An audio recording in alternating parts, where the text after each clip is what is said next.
Hello, everyone. I want to share with you today a little bit on perception. God has been showing me and talking to me a lot about perception lately. And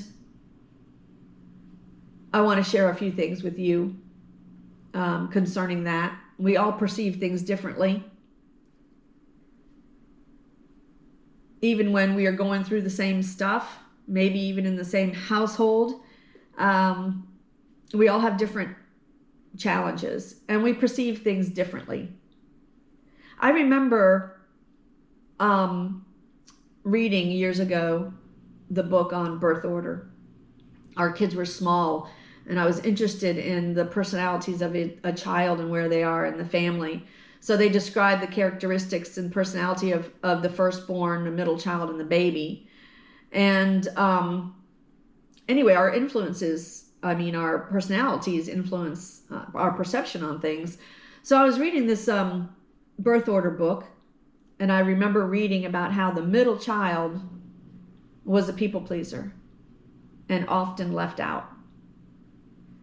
And I found that to be true. Sometimes even when we're introducing our children, we say this is our oldest, this is the youngest, and then we get to the middle, and this is the middle child. And it was so true about how that middle child was left out sometimes, even though as parents we tried to make sure that she was not left out, our middle child.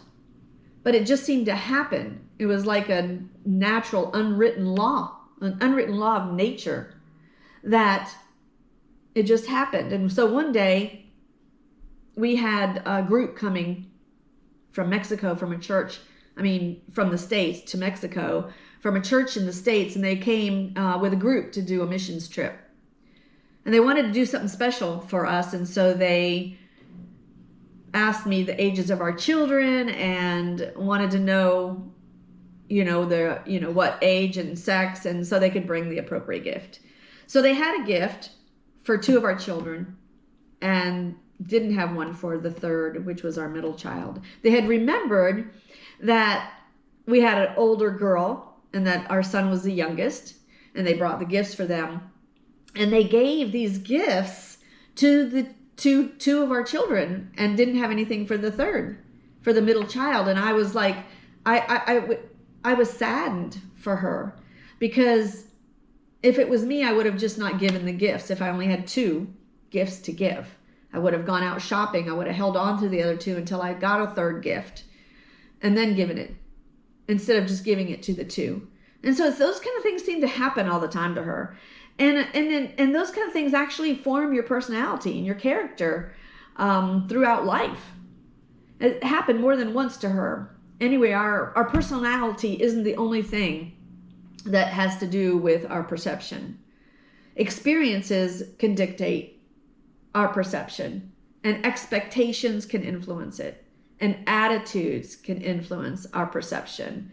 And it reminds me of the old anecdote of the elephant and the blind men. I believe there were 6 blind men, and they're observing through touch the elephant. And there's one at the tail, there's one at the trunk, there's one at the tusk, there's one at the side, there's one at the ear, and there's one at the knee or the leg. And each one is touching and feeling that particular part of the elephant. They're all looking at an elephant, but they don't realize what they're looking at. And their perception of that is different. Every single one has a different perception. So the one that was at the trunk said it feels like a snake. And then the one at the tusk said it feels sharp like a sword. And the one at the tail said it felt like a rope. And then the one that was along the side of the elephant said it felt like a big, tall, rough wall. And the one that was at the ear said it felt like a fan. And the one at the knee said it felt like a tree. They're all describing the same elephant, but their perception was different of that elephant.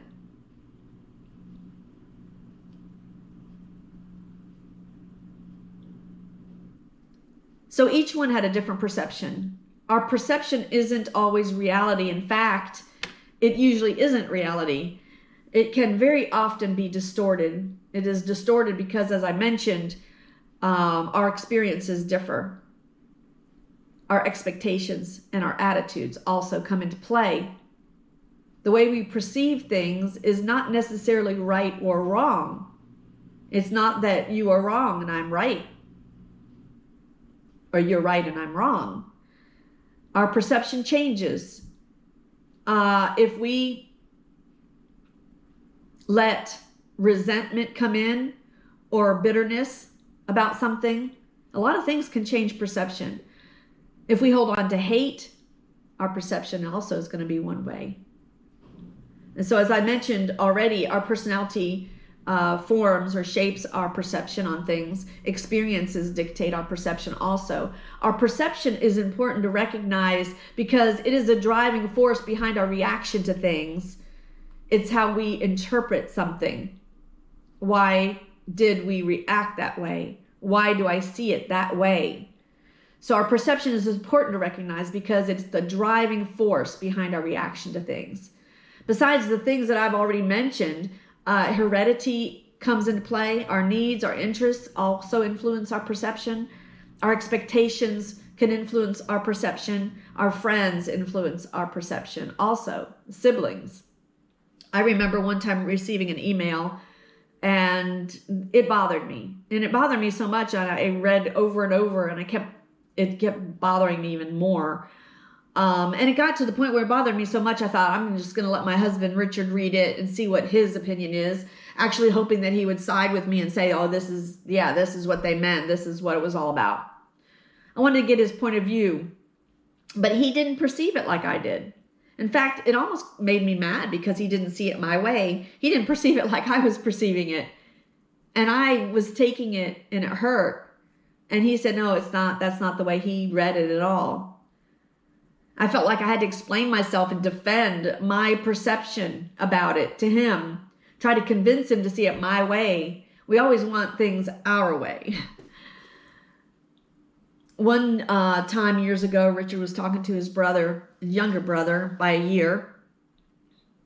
They grew up poor. My family grew up poor also, but his brother was saying to him, he said, don't you remember that we were poor growing up? And because he perceived them as a poor family, that he grew up in a poor family, his goal, one of his goals, I wouldn't say it was his only goal, but his goal in life was to be financially set and to have everything that he wanted to give to his children. And when they became 16, they turned 16, they got new cars, each one of them. And he's like, don't you remember we were poor? And Richard's point of view, his perception was completely different. He said, I don't remember us being poor. I don't remember that we were poor. I had everything I needed. I would walk to school in the morning and cut through the apple orchard and pull an apple off of the tree and eat it on my way to school. I had friends that had nice toys, and I was able to play with those toys with those friends.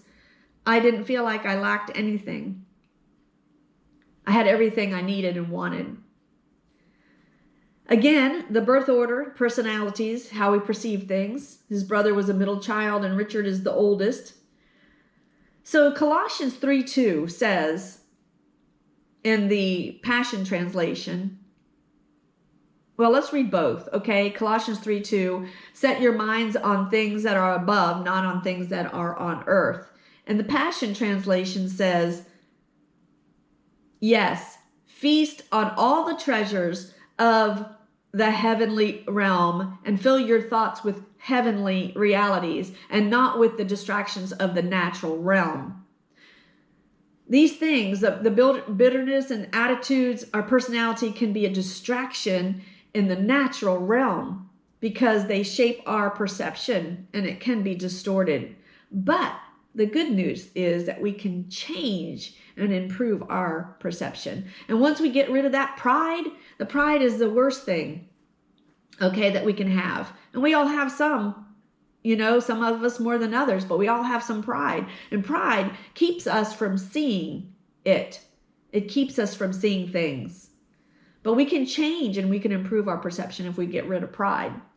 When we wake up and realize that these things are causing our perception to become lopsided or warped, then we can change our perception. So in conclusion, the Word of God has real effectual power, while our perceptions do not.